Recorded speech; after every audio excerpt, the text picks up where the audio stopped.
జీసిడియం ప్రేమ స్వరం, దైవ కృపా స్వరం, ఇది ఆత్మీయ స్వరం, ఇది ఆత్మీయ స్వరం.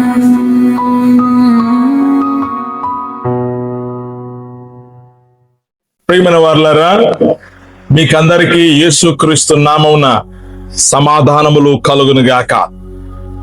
భారతదేశంలో మనకు స్వాతంత్రం వచ్చింది 1947 సంవత్సరం. భారతదేశంలో మనం పొందినటువంటి యొక్క స్వాతంత్రాన్ని బట్టి నేను దేవదేవునికి కృతజ్ఞతలు చెల్లిస్తున్నాను.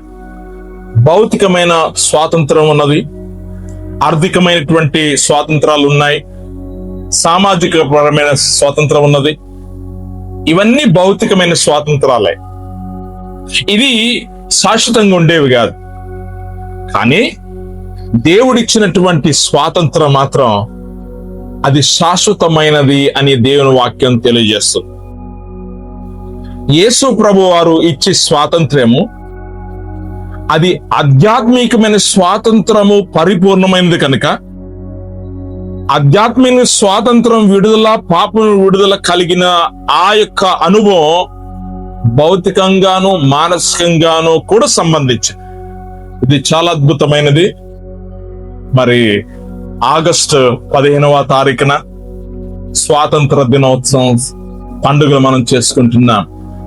భారతీయులుగా, భారతదేశంలో పుట్టిన వారంగా మనం గర్విస్తున్నాం.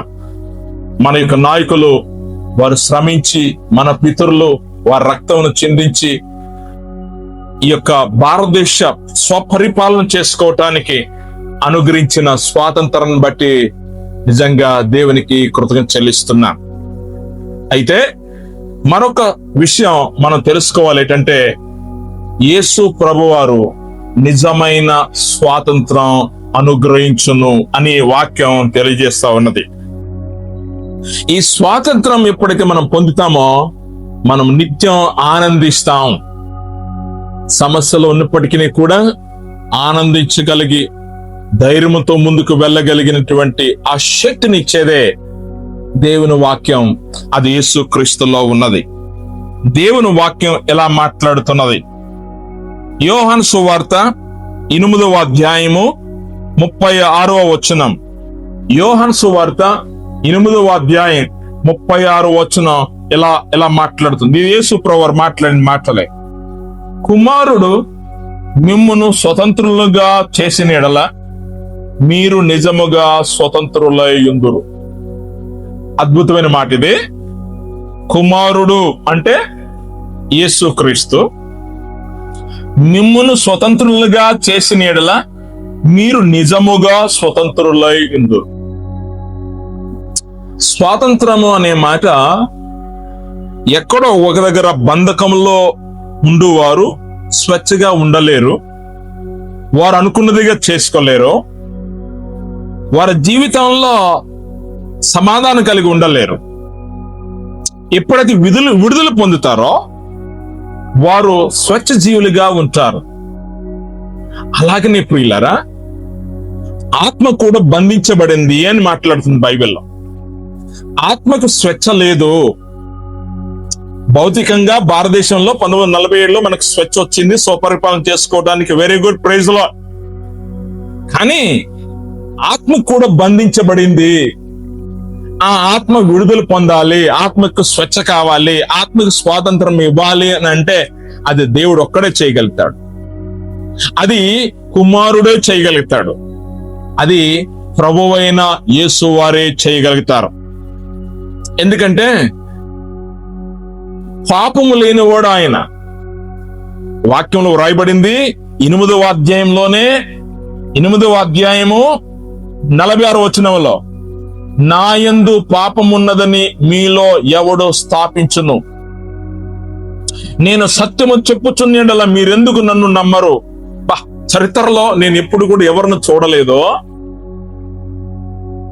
నాలో పాపం ఉన్నదని మీరు ఎవరు నిరూపించగలుగుతారు అనేటువంటి ధైర్యము, దమ్మున్నవాడు యేసు ప్రభువారు మాత్రం.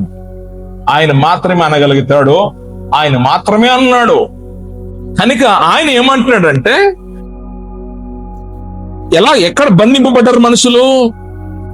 34 వచనం, 8వ అధ్యాయం 34 వచనం. యేసు అన్నారు, పాపము చెయ్యు ప్రతివాడును పాపమునకు దాసుడు. ఇదండి సమస్య అంతా. పాపము చెయ్యువాడు పాపమునకు దాసుడు. వాక్యం తెలియజేసింది, అందరూ పాపం చేసి దేవుడు అనుగ్రహించే మహిమను పొందలేకపోతున్నారు. అందరూ అన్ని దేశాల వారు, అన్ని జాతుల వారు, చదువుకున్న వారైనా చదువు లేకపోయినా, విద్య ఉన్నా విద్య లేకపోయినా, ధనమున్నా ధనము లేకపోయినా అందరూ తప్పిపోయారు. అందరూ కూడా తనకు నచ్చినట్లుగా వారి దారిని ఏర్పాటు చేసుకుని జీవిస్తున్నారు. అందుకే చాలా మంది ఏమంటారంటే, నా ఇష్టం నా జీవితం అంటారు. అదే బందీగా ఉన్నది, అది పాపము చేత నింపబడిన వారు అలా మాట్లాడతారు. సో పాపములు బంధింపబడిన వారు ఎవరు? నరులు, మనుషులందరూ, ఏ దేశవాసులైనా ఒక కుటుంబం నుండి అందరూ వచ్చారు, చెల్లా చెదురు అయిపోయినారు, ఎవరి భాషలు బట్టి వారు వెళ్ళిపోయారు. కానీ ఇదంతా దేవుని ఏర్పాటే, ఇదంతా దేవుని ప్రణాళికలనే. ఆ విధంగా ఆయన భూమి అంతా పరిచి మరలా ఒకటిగా ఆయన పిలుస్తున్నాడు. యేసు క్రీస్తు ద్వారా రమ్మంటున్నాడు. బంధకాల్లో ఉండేవారులా రండి అంటున్నాడు. కనుక ఆత్మకు బంధకం ఉన్నది, చెరలో ఉన్నది, స్వేచ్ఛ లేదు. ఆత్మకు స్వేచ్ఛ ఉంటే సమాధానం ఉంటుంది, దేవునితో సమాధానం ఉంటుంది, శాంతి ఉంటుంది. కష్టాలు ఉండవని కాదు, కష్టం ఉన్నా నువ్వు ఎదుర్కోగలుగుతావు, తట్టుకోగలుగుతావు. అలాంటి స్వాతంత్రము యేసు ప్రభు వారు ఇస్తాను అంటున్నారు. యేసు ప్రభు వారు ఇవ్వగలుగుతారు. అది ఎలా అంటే, పాపం తొలగించాలి. పాపం తొలగించాలంటే బలి అవ్వాలి, దేవుని రక్తము చిందించబడాలి అని వ్రాయబడింది వేదాల్లో కూడా. రక్తము చిందించకుండా పాప క్షమాపణ లేదు. సో ప్రజల యొక్క ఆత్మలన్నీ కూడా పాపములో బంధించబడ్డారు. ఆ పాపం నుండి విడుదల పొందాలంటే దేవుని రక్తము చిందించాలి. దేవుని రక్తము చిందించినప్పుడు అప్పుడు విశ్వాసం ఉంచుట ద్వారా వారు విడిపింపబడతారు. అందుకే ఇలా అన్నారు యేసు ప్రభువారు 31వ వచనం 8వ అధ్యాయంలో యోహాను సువార్తలో. కాబట్టి యేసు తను నమ్మిన యూదులతో, మీరు నా వాక్యమందు నిలిచిన వారైతే. స్వాతంత్రం, ఆత్మకు స్వాతంత్రం ఎప్పుడు వస్తుందంటే యేసును విశ్వాసం ఉంచుట ద్వారా. రెండవది, యేసు వాక్యమందు నిలిచిండుట ద్వారా. అప్పుడు శిష్యులై ఉండి సత్యమును గ్రహించెదరు. అదండి తెలివి వచ్చిన తర్వాత, సత్యమును ఎరిగిన తర్వాత అప్పుడు స్వాతంత్రం వస్తుంది. 32వ వచనం, అప్పుడు సత్యము మిమ్మల్ని స్వతంత్రులుగా చెయ్యును. కనుక యేసు ప్రభువు అంటారు, తెలియకుండానే ప్రజలందరూ పాపములో బందీలయ్యారు. నా ప్రియమైన సహోదరి సహోదరులారా, ఇది సత్యము, ఇది వాస్తవము. ఇది నా సొంతంగా నేను మాట్లాడటం లేదు, యేసు ప్రభువు మాట్లాడిన మాట. ఎందుకంటే పాపము లేనివాడు మాట్లాడుతున్నాడు. నాలో పాపం ఉన్నదని ఎవరు నిరూపించగలుగుతారు? అందుకే ఆయన పరిశుద్ధుడు. దేవుడు ఒక్కడే పాపము చెయ్యడు. అందుకే యేసు ప్రభువారు దేవుడై ఉన్నాడు, ఆయన ప్రభువై ఉన్నారు, ఆయన పరిశుద్ధుడై ఉన్నాడు. అతనిలో ఏ అవినీతి లేదో, అతనిలో ఏ మోసం లేదో.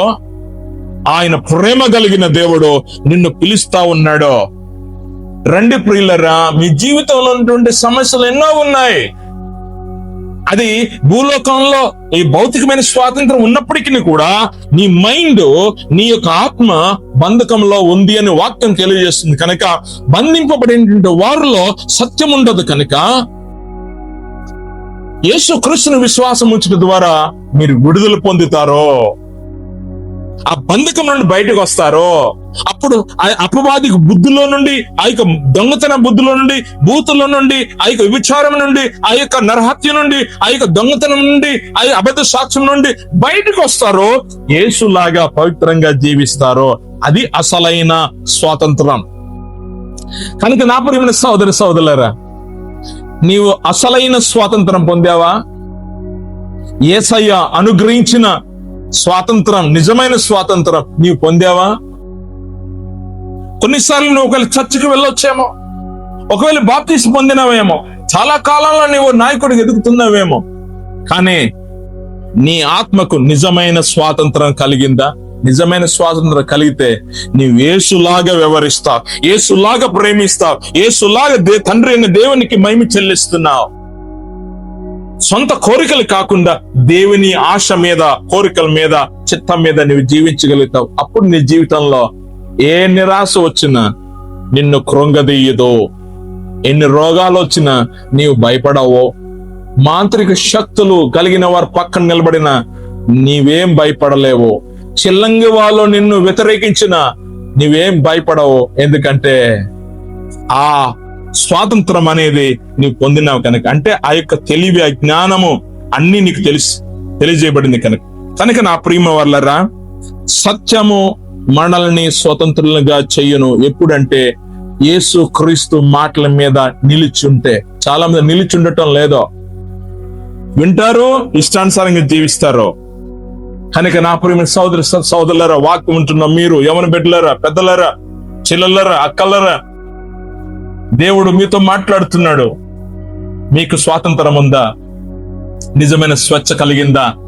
మీరు ఆనందించగలుగుతారా? మీ జీవితంలో కష్టాలు వచ్చినా మీరు దేవుని కృతజ్ఞత చెల్లించగలుగుతారా? అపోస్తలుడు పౌలు గారు అంటున్నారు ఫిలిప్పీ సంఘానికి అంటూ, ఏమంటాడండి? ఆనందించుడి, మరలా చెప్పుదును, ఆనందించుడి, మీ సహనము సకల జనులకు తెలియజేయబడనీయుడి. అలాగనే మీరు ఏదైనా ప్రతి విషయంలో కృతజ్ఞతతో మీ యొక్క విన్నపములను తెలియజేయండి. మీ తలంపులను కూడా యేసు క్రీస్తు యొక్క కృప ద్వారా కావలిగా ఉంటుందని వ్రాయబడింది. కనుక నా ప్రియమైన వారలారా, స్వాతంత్రం, నిజమైన స్వాతంత్రం నీ ఆత్మకు కలిగిందా? ఒకవేళ కలగకపోతే నీవు చాలా నిరాశలో ఉంటావు. డబ్బు ఉన్నా, అన్ని ఉన్నా నీకు నెమ్మది ఉండదు ప్రియులరా. డబ్బు నీకు నెమ్మది ఇవ్వదు, ఆస్తిపాస్తులు నీకు నెమ్మది ఇవ్వదు, చందాలు నీకు నెమ్మది ఇవ్వదు. కానీ నీ ఆత్మ బంధకంలో ఉన్నది కనుక దాన్ని విడిపింపబడినప్పుడు మాత్రమే అప్పుడు హాయ్ అమ్మా, ప్రైజ్ ది లార్డ్, దేవా నీకు వందనాలను చెప్పగలుగుతాం. అలాంటి అనుభూతి నీకు కావాలా? అయితే యేసు క్రీస్తు యొద్దకు రా. యేసు క్రీస్తు మాటల మీద నిలిచుండు.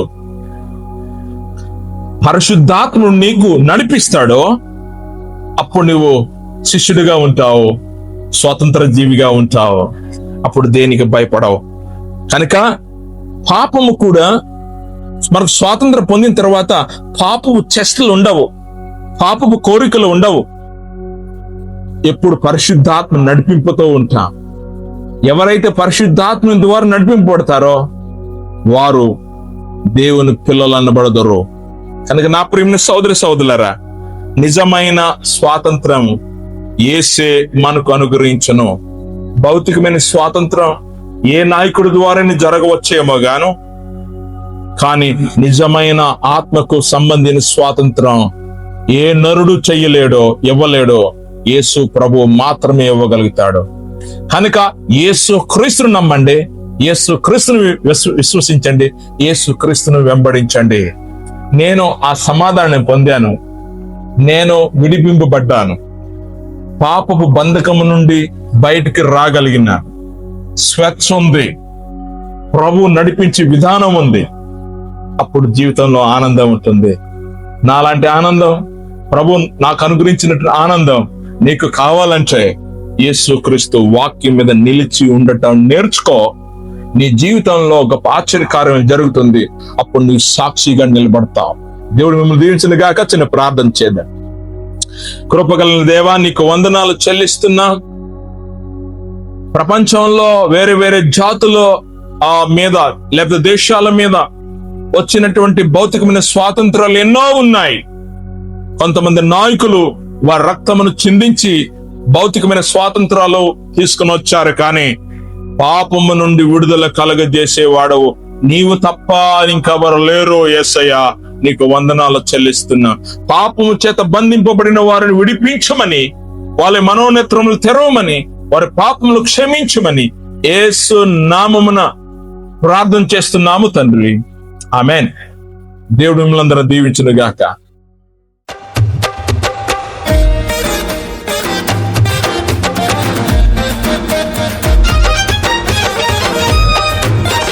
యేసు వార్త చాటెదాం రమ్ము సోదరా, యేసు తోటి సాగెదాం రమ్ము సోదరి. అన్ని దేశాల్లో, అన్ని జాతుల్లో, అన్ని వంశాల్లో ప్రతి మనుషునికి యేసు ప్రేమను చూపించుదాం, యేసులోనే నడిపించుదాం. యేసు ప్రేమను చూపించుదాం, యేసుతోనే సాగిపోదాం.